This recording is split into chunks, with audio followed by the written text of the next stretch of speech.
Hello everyone, welcome back to मेरा study. आज का पहला क्वेश्चन हम लोग का, in a conventional Bourdon tube pressure gauge the elastic element used for converting pressure to deformation is of dash cross section. तो देखिए, ये है हमारा बॉर्डन गेज। कह रहा है कि इसमें जो ये मटेरियल है, इधर से हम लोग का प्रेशराइज फ्लूइड इंटर करेगा, तो ये जो फ्लेक्सिबल मटेरियल है इसे गोल टाइप का, कह रहा है इसका क्रॉस सेक्शन क्या होता है। इसका क्रॉस सेक्शन इलिप्टिकल शेप का होता है, तो ऑप्शन नंबर डी हो जाएगा इसका करेक्ट आंसर। इसी में जब ये फ्लूइड हाई प्रेशर वाला फ्लूइड इंटर करता है तो क्या होता है कि ये होलो रहता है भीतर से, तो ये सीधा होने का कोशिश करता है इस तरह से, और जैसे ही ये सीधा होगा तो इस कनेक्शन, ये जो कनेक्टिंग रड है, इसको खींच के इधर ले जाएगा, और जब इसको खींच के इधर ले जाएगा तो ये गियर इस तरह से टर्न करेगा और ये पिनियन को इस डायरेक्शन में घुमाएगा, और इसी पिनियन से कनेक्टेड रहता है हमारा ये निडल।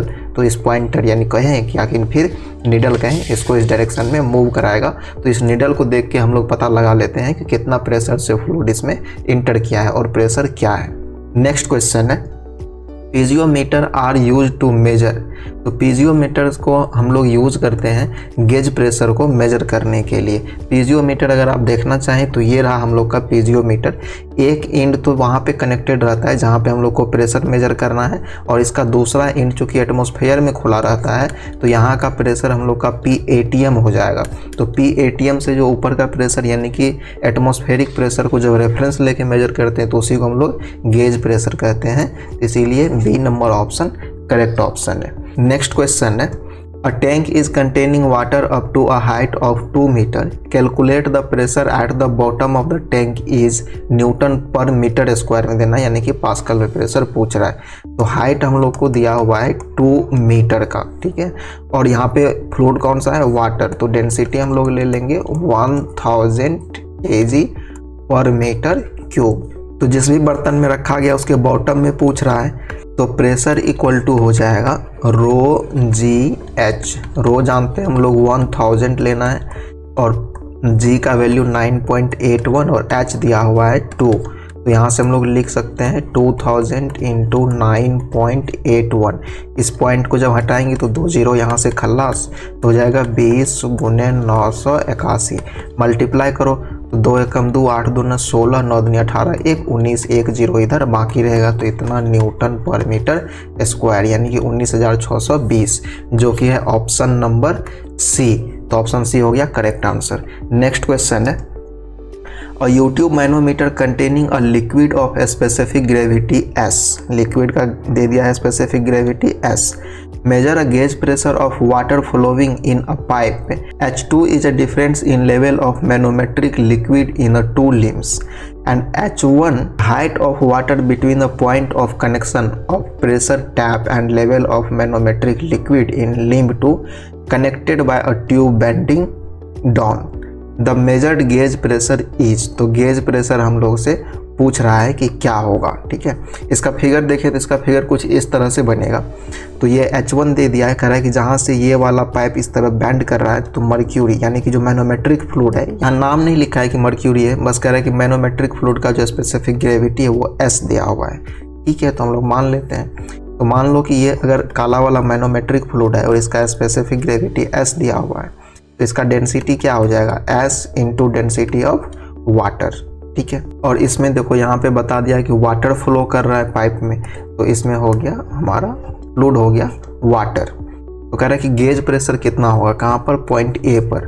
तो हम लोग क्या इसे कैलकुलेट करेंगे, जगह तो यहाँ पे बचा नहीं, सारा जगह तो क्वेश्चन और ये फिगर ले लिया। अब लगता है जगह कहीं और से लाना पड़ेगा, पाकिस्तान में मिलाना पड़ेगा फिर अपने में। चलो, PA प्लस यहाँ पर रो ऑफ वाटर, तो रो ऑफ वाटर और G और H नहीं H1 हो जाएगा यहाँ पर, प्लस तो अब यहाँ पे होगा नहीं, फिर हम लोग यहाँ पे H1 तक पहुँच गए हैं तो H1 से जंप कर जाएंगे इस तरफ, तो यहाँ से हो जाएगा अब आगे माइनस रो ऑफ किसका, मैनोमेट्रिक फ्लूइड जो है वो, और रो ऑफ मैनोमेट्रिक फ्लूइड क्या होगा, S into rho of water. तो हम लोग यहाँ पे लिखेंगे S into rho of water into G, और H कितना है इसका, H2 है, और इधर कितना हो जाएगा आगे PATM, यहाँ पे खुला हुआ है ATM में तो PATM, लेकिन यहाँ पे गेज प्रेशर पूछा है।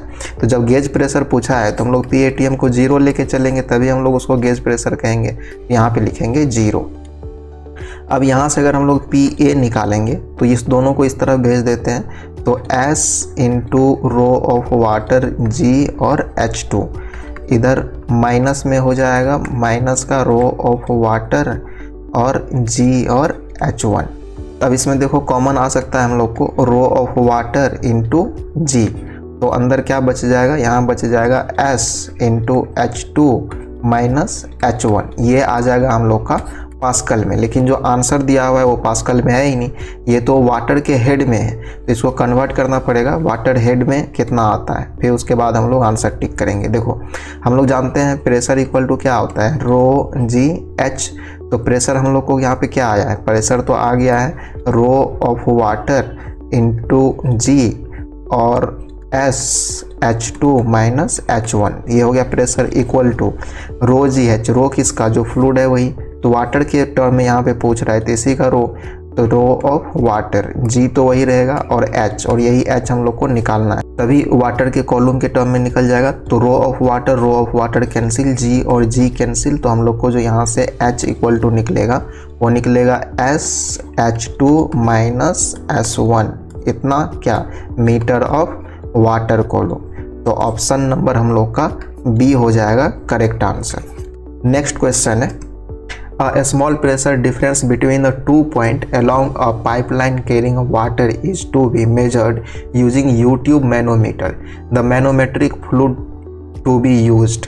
तो देखो यहाँ पे पाइपलाइन में जो वाटर कैरी हो रहा है, दो पाइपलाइन में, उसमें कह रहा है कि प्रेशर मेजर करना है, लेकिन यहाँ पे प्रेशर क्या है, बहुत ही छोटा है, और स्मॉल प्रेशर डिफरेंस। तो जब प्रेशर डिफरेंस छोटा है तो आपको क्या चाहिए, जब आप कोई भी यूट्यूब मैनोमीटर या कुछ भी लगाओगे तो उसमें इस तरह से डिफरेंस बनेगा, तभी तो आप इसको मेजर कर पाओगे। और प्रेशर बहुत छोटा है, इसका मतलब आप लोग को लो डेंसिटी वाला फ्लूइड चाहिए वहाँ पर, और गिवन ऑप्शन में से सबसे लो डेंसिटी वाला फ्लूइड हमारा कौन सा है, option number D, carbon tetrachloride. तो ऑप्शन नंबर डी हो जाएगा इसका करेक्ट आंसर। नेक्स्ट क्वेश्चन है, the pressure in a stationary water column. तो स्टेशनरी वाटर कॉलम जो है तो उसमें क्या होता है कि नीचे की तरफ जाने पर प्रेशर बढ़ता है, तो ऑप्शन नंबर बी हो जाएगा इसका करेक्ट आंसर। हम लोग ये भी जानते हैं dP/dH क्या होता है, रो इंटू जी होता है, यहीं से तो हम लोग dP equal to rho G DH लिखते हैं, और इसी से हम लोग P equal to rho G H लिखते हैं। तो P is directly proportional to H, H क्या है, डेप्थ है फ्री सरफेस, तो H बढ़ाएंगे तो प्रेशर भी इंक्रीज करेगा, तो इसीलिए बी हो जाएगा इसका करेक्ट आंसर। नेक्स्ट क्वेश्चन है, determine the total pressure on a circular plate of diameter 1.5 metre. Diameter दिया हुआ है 1.5 metre, which is placed vertically in water in such a way that the center of plate is 3 metre below the surface of water। तो देखो कह रहा है कि जैसे मान लेते हैं कि ये फ्री सरफेस है वाटर का, इधर इस तरह से प्लेट रखा गया, तो इसका जो सेंटर ऑफ ग्रेविटी है ये कितना है, 3 मीटर नीचे है, यहाँ से 3 मीटर के डिस्टेंस पे है, ठीक है, फ्री सरफेस से। हम लोग जानते हैं जो सेंटर ऑफ ग्रेविटी होता है और जो सेंटर होता है वो दोनों सेम होता है सर्कल में, तो यहाँ से एक्स बार का वैल्यू हम लोग को क्या आ जाएगा, 3 मीटर ही आ जाएगा, ठीक है। और एरिया जानते हैं ये सर्कुलर प्लेट है, तो एरिया कितना हो जाएगा, π/4 d का स्क्वायर, तो d दे दिया है 1.5 इसका स्क्वायर। तो हम लोग को पूछा है डिटरमाइन द टोटल प्रेशर, तो हम लोग जानते हैं हाइड्रोस्टैटिक में पढ़े हैं कि वहाँ पे प्रेशर इक्वल टू क्या हो जाएगा, प्रेशर इक्वल टू हो जाएगा स्पेसिफिक वेट एरिया और एक्स बार का प्रोडक्ट। स्पेसिफिक वेट बोले तो रो जी एरिया इंटू एक्स बार, तो यहाँ पे वाटर है तो वाटर का रो हो जाता है 1000 और जी का वैल्यू हो जाएगा 9.81, एरिया हो जाएगा π/4 इंटू 1.5 का स्क्वायर, एक्स बार हो गया 3। तो इसको जब हम लोग कैलकुलेट करेंगे तो हम लोग को आ जाएगा 52007.1 न्यूटन। तो ऑप्शन नंबर डी के करीब है ये, तो ऑप्शन नंबर डी हो जाएगा इसका सही आंसर। नेक्स्ट क्वेश्चन है, the difference of the pressure head H measured by a differential U-tube manometer used for the measurement of the difference in pressure of an oil flowing through a pipe given by which of the following equation, where SM दे दिया है कि ये specific gravity है manometric fluid का, S0 दे दिया है कि ये स्पेसिफिक ग्रेविटी है ऑयल का जो कि पाइप से होकर फ्लो कर रहा है, और X दे दिया है कि डिफ्लेक्शन है मर्क्यूरी लेवल का। इसका अगर हम लोग फिगर बनाएंगे तो फिगर कुछ इस तरह से बनेगा, ठीक है। ये काला काला हो गया हम लोग का मैनोमेट्रिक फ्लूइड, और इस पाइप में यहाँ से ऑयल फ्लो कर रहा है, और ये दोनों पॉइंट के बीच का प्रेशर दे दिया है, एक जगह पे P1 और एक जगह पे P2। तो जगह तो बचेगा नहीं, तो क्या करें, इसे पाकिस्तान वापस लेना पड़ेगा क्या फिर से आज जगह बनाने के लिए। चलो कर लेते हैं इसी में जैसे तैसे। देखो तो हम लोग जब यहाँ से लिखें तो क्या होगा, सबसे पहले तो P1 plus rho of flowing fluid. अब देखो स्पेसिफिक ग्रेविटी दिया हुआ है फ्लोइंग फ्लूइड का S0, तो हम लोग जानते हैं कि डेंसिटी इक्वल टू क्या हो जाएगा, S0 into density of water, जो कि लिक्विड है तो वाटर की डेंसिटी से गुना करेंगे, तो यहाँ हो जाएगा S0 और density of water into G। तो हम लोग इंटू का साइन नहीं लिखते हैं, जगह कम है, तो G, और इसका जो हाइट है तो हाइट क्या हो जाएगा Y प्लस X, दोनों को जोड़ेंगे तो यहाँ से यहाँ तक, तो वह हाइट हो जाएगा X प्लस Y, तो यहाँ लिखेंगे X प्लस Y। अब देखो यहाँ तक पहुँच गए, तो यहाँ से जंप कर जाओ सीधे इधर और ऊपर की तरफ जाओ तो प्रेशर डिक्रीज करेगा, तो फिर हम लोग लिखेंगे माइनस, और यहाँ पे क्या है मैनोमेट्रिक फ्लूइड है SM है, ठीक है, तो SM लिखेंगे, और फिर इसको भी हम लोग मल्टीप्लाई कर देंगे वाटर की डेंसिटी से, तो इस फ्लूइड का डेंसिटी मिल जाएगा हम लोग को जो भी मैनोमेट्रिक फ्लूइड है, तो यहाँ हो जाएगा G, और इसका हाइट कितना है X, तो केवल X, फिर माइनस, और यहाँ पर फिर हम लोग को मिल गया S0 और रो ऑफ वाटर G, और हाइट कितना हो जाएगा इसका, तो हाइट Y दिया हुआ है, कहाँ पहुँच जाएंगे P2 पर, ठीक है, इक्वल टू P2। तो पूछा है हम लोग को क्या कि डिफरेंस ऑफ द प्रेशर, और वो भी हेड के टर्म में पूछा है, H दिया हुआ है। चलो तो हेड के टर्म में कैसे निकालेंगे, देखो तो सबसे पहले तो P1 minus P2 difference pressure में यही होगा, बाकी सारा का सारा टर्म को उस तरफ लेके हम लोग चले जाएंगे। कलर को मैं चेंज कर लेता हूँ, ठीक है, तो देखो जितना भी ये माइनस वाला है उधर जाएंगे तो प्लस वाला हो जाएगा सब, तो ये हो जाएगा S0 rho of water G into Y, फिर ये हो जाएगा प्लस का SM rho of water G into X, और ये प्लस वाला था तो इधर जाने पे माइनस वाला टर्म हो जाएगा, तो S0 rho of M G into X plus Y। तो अब हम अगर इसको आगे बढ़ाएंगे, देखो P1 और P2 है इधर, हेड में पूछ रहा है, तो हेड में ले जाने के लिए हम लोग क्या करेंगे, और किसके हेड में, जो फ्लूइड फ्लो कर रहा है उसी के हेड में, तो उसी के डेंसिटी से और G से दोनों के प्रोडक्ट से डिवाइड कर देंगे इसको, तो इधर भी रो नॉट और G से डिवाइड करो, इधर भी रो नॉट और G से डिवाइड करो पूरे इस इक्वेशन को। इसको तो देखो H लिख लेंगे, हेड में पूछा है, तो ये तो हो गया H इक्वल टू, इधर क्या होगा, इसमें देखो इधर क्या है S0 rho of water G और Y डिवाइड बाय क्या हो जाएगा rho of naught, rho naught और G, इधर प्लस में हो जाएगा SM rho of water GX, इधर हो जाएगा रो नॉट और G, फिर इधर हो जाएगा minus S0 rho of water into G into X, ठीक है, और डिवाइड बाई हो जाएगा रो नॉट G। तो इसमें तो एक टर्म और है Y वाला, तो मल्टीप्लाई करके लिखेंगे तो हो जाएगा S0 rho of water G into Y divide by rho naught और G। तो देखो ये G वाला टर्म तो सब में कट जाएगा, ठीक है, कैंसिल आउट हो गया। इधर क्या बचा S0 rho of water divide by rho of naught, यानी कि फ्लोइंग फ्लूइड। देखो सेम टर्म अगर कैंसिल हो रहा है तो लास्ट वाला और फर्स्ट वाला दोनों क्या होगा, कैंसिल हो जाएगा, ठीक है। इधर भी Y है, इधर भी Y है, S0 इधर भी S0 rho of water rho naught, तो ये वाला टर्म और ये वाला टर्म हो गया कैंसिल, बचा ये दोनों। तो अब H इक्वल टू हम लोग को क्या बचेगा, SM rho of water X divide by rho of flowing fluid minus S0 rho of water divide by rho of flowing fluid और इनटू X। तो चलो अब देखो ये क्या स्पेसिफिक ग्रेविटी और स्टैंडर्ड फ्लूइड के डेंसिटी को अगर मल्टीप्लाई करेंगे तो ये हो जाएगा rho of manometric fluid divide by rho of flowing fluid, और इधर बचेगा X माइनस फिर यहाँ पे वही हो जाएगा, अगर हम लोग एस नॉट को मल्टीप्लाई करेंगे स्टैंडर्ड फ्लूइड से तो ये हो जाएगा rho naught divide by rho naught into x. तो रो नॉट हो जाएगा कैंसिल, तो इधर हम लोग को बच जाएगा rho of manometric fluid by rho naught यानी कि फ्लोइंग फ्लूइड और इंटू एक्स माइनस एक्स। यहाँ से हम लोग अगर एक्स को कॉमन ले लें तो rho of manometric fluid divide by rho of flowing fluid minus 1।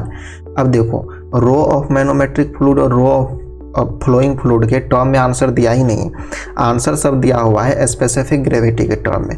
तो कुछ नहीं करना है, ऊपर नीचे फिर क्या करो स्टैंडर्ड फ्लूइड से डिवाइड कर दो इस वाले टर्म में, तो ये हो जाएगा x इंटू, तो ये बन जाएगा specific gravity of manometric fluid, ये हो जाएगा specific gravity of flowing fluid minus 1।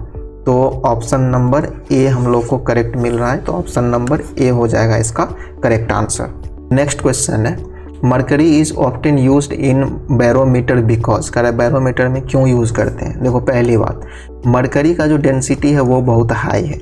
High density की वजह से क्या होता है कि उसका हाइट बहुत कम ऊपर जाता है, मतलब हाई प्रेशर के लिए भी उसका हाइट बहुत कम ऊपर जाता है लिम्ब में या फिर कहो कि उस ट्यूब में, तो हम लोग क्या करते हैं उसको आसानी से मेजर कर पाते हैं। अब अगर दूसरा फ्लूइड यूज़ कर लेंगे जिसका डेंसिटी बहुत कम है तो वो उसका हाइट बहुत ज़्यादा होगा तो मेजर करने में डिफ़िकल्टी होगी, ठीक है। दूसरा कारण यह है कि उसका वेपर प्रेशर बहुत कम होता है, तो दोनों कारण से यूज करते हैं। तो ऑप्शन बी और सी दोनों सही है, तो ऑप्शन नंबर सी में दिया हुआ है both, option B and C, तो सी नंबर ऑप्शन हो जाएगा हम लोग का करेक्ट आंसर। नेक्स्ट क्वेश्चन है the pressure of fluid can be measured by a, तो प्रेशर किससे मेजर कर सकते हैं, बैरोमीटर से बिल्कुल कर सकते हैं, मैनोमीटर से तो ऑल ऑफ द एबव हो जाएगा इसका करेक्ट आंसर। बॉर्डन मीटर से भी हम लोग गेज प्रेशर मेजर करते हैं, तो D is correct answer. Next question है the pressure dash as the depth of the liquid increases, तो प्रेशर क्या होता है डेप्थ के साथ, हम लोग देखें P इक्वल टू होता है रो जी एच, तो P is directly proportional to H, तो H will increase then pressure will also increase, तो यहाँ पे हो जाएगा इंक्रीज, तो ऑप्शन नंबर ए हो गया करेक्ट आंसर। तो इस वीडियो में हम लोग यहीं तक, मिलते हैं फिर अगले वीडियो में, इससे आगे का क्वेश्चन डिस्कस करेंगे। तब तक आप इस वीडियो को अपने दोस्तों के साथ शेयर कर दीजिए, और आपको कोई भी डाउट है तो आप हमको कमेंट सेक्शन में लिख सकते हैं, हम लोग वहाँ पे डिस्कस कर लेंगे।